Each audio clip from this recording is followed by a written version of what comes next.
با نام خداوند بخشاینده و مهربان، درود بر شما. توجهتان جلب میکنم به یک خبر تازه از شهر کابل. هجوم طالبان بر محلات شیعه نشین در وزیرآباد پایتخت. منابع میگن که پرچم‌های محرمی را نیروهای طالبان پاره و عزاداران را لطه‌کوب و شماری از بزرگان محل را بازداشت کرده است. عزیزان هموطن، امروز 8 جولای 2024 هست، برابر با 18 سرطان 1402 هجری 403 هجری شمسی. حتما تلاش میکنیم که با وکیل گذر ساحه آقای امیر محمد هم تماس تا لحظات برقرار بکنیم در نخست، اما میخوایم که از این خبر و جزئیاتش برای شما بگیم. منابع از کابل در گفتگو با سنترال افغانستان میگن که طالبان دیشب و امروز با هجوم بر محلات شیعه نشین در 4 قلعه وزیرآباد و ساحات نزدیک به آن پرچم‌های محرمی را پایین کرده و شمار عزاداران حسینی را لطه‌کوب و بازداشت نموده است. منابع میگن که دیشب در نخست قطعات سفردار امنیت ملی طالبان در مسجد حیدر کرار، مسجد ولی عصر، مسجد شیخ علیها، مسجد قبا و مسجد شیوریا و غیره هجوم برده و تمام پرچم‌ها و حتی دروازه‌های محرمی را تخریب و پاره کرده است.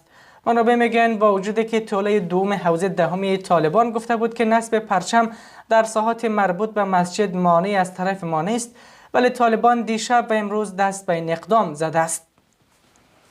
با ادعای منابع محلی، طالبان جمعه صادقی ملا امام مسجد حیدر کرار را بازداشت کرده بعد توهین و تأخیر دوباره رها کرد، اما وکیل خادم از مسجد شیخ علیها را بازداشت و زندانی کرده است. یک منبع میگوید که وکیل خادم تا حالا در قید طالبان است و به شدت لطه‌کوب شده است و طالبان باشندگان محل را نیز تهدید کرده است که اگر این مسئله را رسانه‌ای کنید شما را مجازات میکنیم. منابع میگن که بجز مسجد سید نظام آقا دیگر تمام مساجد ساحات پرچم‌هایشان پایین کشیده شده است و دروازه‌هایی که در کوچه‌های مساجد نصب شده بود نیز تخریب شده است. منابع میگن که آنان به عقاید شیعیان نیز خندیده و به تمسخر گرفته است. از شمار عزاداران به تمسخر و خنده پرسیدن که این حسین چیتان می شود که در پرچم نامش را نوشته اید و چرا برای او به سر و سینه میزنید؟ منابع میگن وقت طالبان این مطلب را میگفتن پرچم ها را پایین میکردن و به شیعیان و باورهایشان میخندیدن. برخی اعضای طالبان به عزاداران گفته است که این کارتان شرک است و خرافات است و اگر دست از چنین کارهای بر ندارید ما در برابر شما اقدامات جدی‌تر را روی دست خواهیم گرفت. برخی منابع میگویند که یکی از وکیلای گذر از جمله امیر محمد دست به شکایت زده و طالبان را گفته که بیاین و این پرچم ها را پایین بکنید. امیر محمد ما در گفتگوی با سنترال افغانستان از بازداشت بزرگان محل اظهار بیخبری کرده و میگوید که پلان پرچم ها و پایین کردنشان از طرف دولت طالبان گرفته شده است و آن هم از ساحت 50 متری مسجد به بعد و در اطراف مسجد اگر در 50 متریش باشه پرچم ها را گفته پایین نشده و پایین نمیشه.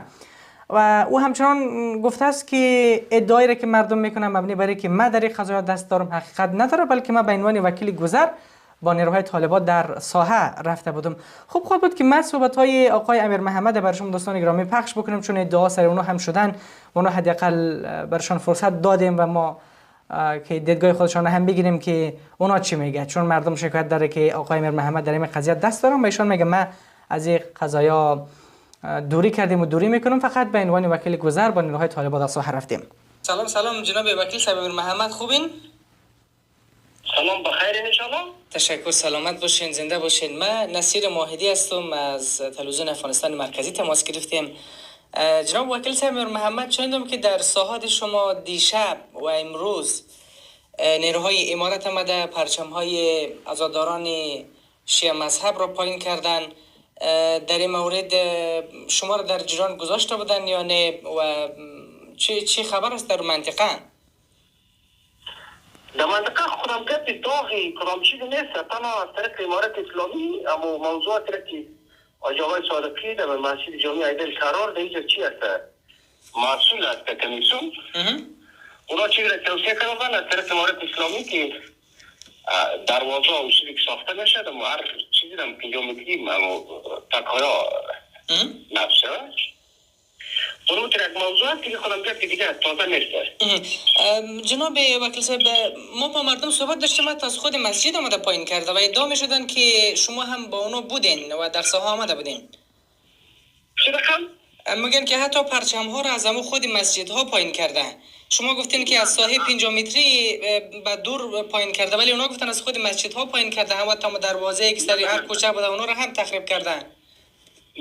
نه یه طوری هستن، فقط در دروازه سرک عمومی برای جا توسعه در جوستا چی شده بودن، اینا آگاهی نداشتن. فکر کنم که قبل آقای صادقی در جیران بودن، اعضای کمیسیون دیگه، یا که در سرک عمومی بود که دروازه همین تو قطار در سرک عمومی بودن، گزینه آمدن توسعه کردن که در سرک عمومی چی هست، در سرک عمومی باعث آزار و اذیت نشود یا همون چیزی کمیسیون بزرگوار فیصله کرده. فکر کنم به مو فیصله دیگه در مسجد ها هستن، بیرقا هم به جای هستن، دروازه هم در میان فعلا در جوار مسجد ولی حتی بالاتر از 5 متری نه که در ساعت 150 متریش در سرک عمومی هست. مسجد اداری قرار هم این مسجدی که در ساحل گذر ما هستن، یک نوع مشکلی نه، بیرقا به جای هست، همه چیز به جای هست، یک نوع مشکلی در جمعی هست انشاءالله. بس امی آقای صادقی را که شما گفتین جز ایتمانا بود، امی آدم هم خود دیشب بازداشت شده بودن و همچنان آقای وکیل خادم از مسجد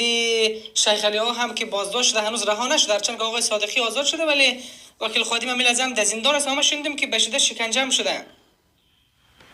ما از هیچ کدام معلوماتی ندارم در این ارتباط خیلی.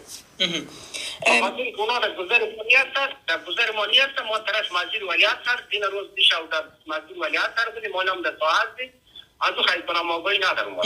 جناب وکیل، چون یک سلسله شکایت های مردم این ناراحت های از ناحیه شما هم داشتن و اونا میگفتن که شکایت از طرف شما شده بوده که خب باید اینیا جمع شوند. نه، ما اصلا به این ارتباط کدام گپی نداریم. وقتی که در ساحه و بیت منطقه اطلاع از طرف وکیل صاحبان که در مردم داده بشن، وکیل صاحبان رو میگه که شما در مردم اطلاع بدین، به خاطر اینکه ما اگر مردم که گفته که شما اگر میتونید که در صدای آقای صادقی گوش بدین که در کمیسیون بوده چیزی که اونا داشته باشن، به خاطر اینکه از طرف کمیته ها و چی اطلاع داده بشن که وکیل صاحبان مردم در جیران باره صرف در حسابی که ساحه یک مردم که گفته باشیم در آقای صادقی اینطور شاد دفاعی گفته باشن، مردم اصلی موضوع را شاد آقایی نداشته باشن، این جواب برداشت کرده باشن. دیگه کدام چیزی انشاءالله رحمان در ارتباط ما چیزی نخواد مردم داشته باشه و ما هم در ارتباط از دفاع یک دفعه کدام گپی نداریم. به خاطر ما باشنده محل هستیم، انشاءالله رحمان به هیچ کس کدام گپ خاصی نداریم. ما باز وکیل گذر هستیم، وکیل مردم هستیم. این دفاع ما صرف در ما در حساب همکاری روابط میتونیم که همکاری خواهد داشته باشیم و دیگه کدام چیزی در ارتباط انشاءالله رحمان که نداریم و نخواد داشتیم.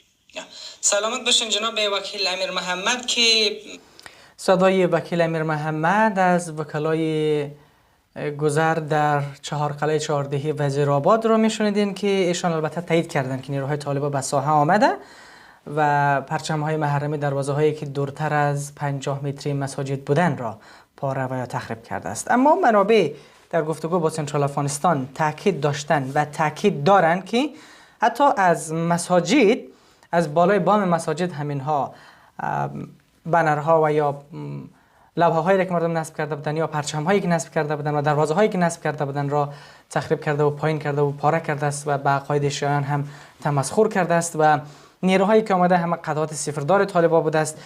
و اما شما صحبت امیر محمد شنیدین که اونها این قضایا را رد کردن. در هر صورت شما دیدگاه هر طرف را میگیریم و مردمی که در ساحه هستند قطعا قضاوت خواهد کرد. این در حالی است که شب گذشته نیز طالبان در ساحات مختلف جبرائیل هرات هجوم برده و پرچم‌ها را پایین کرده است و شمار باشندگان محل را لطوکوب و تعداد را نیز بازداشت کرده است. منابع از هرات میگن که امروز نیز در ساحات مختلف بعد آن که مردم دوباره پرچم زدن طالبان از راه رسیده و آن را پایین کرده است.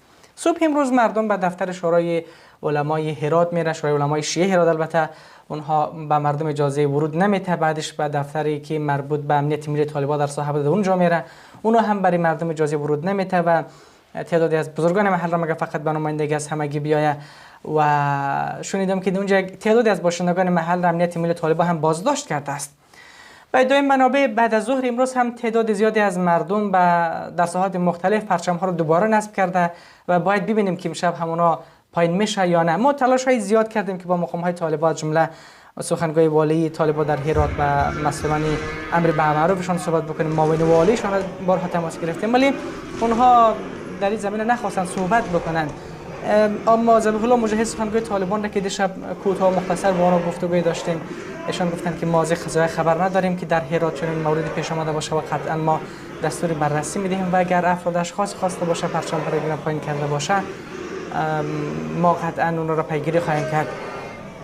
نکته آخری هست که دوستان گرامی و وطنداران عزیز، شما هر خبری را که میفرستیم در سنترال افغانستان شاید مطمئن هستیم راحت‌تر از رسانه‌های دیگه هم باشه.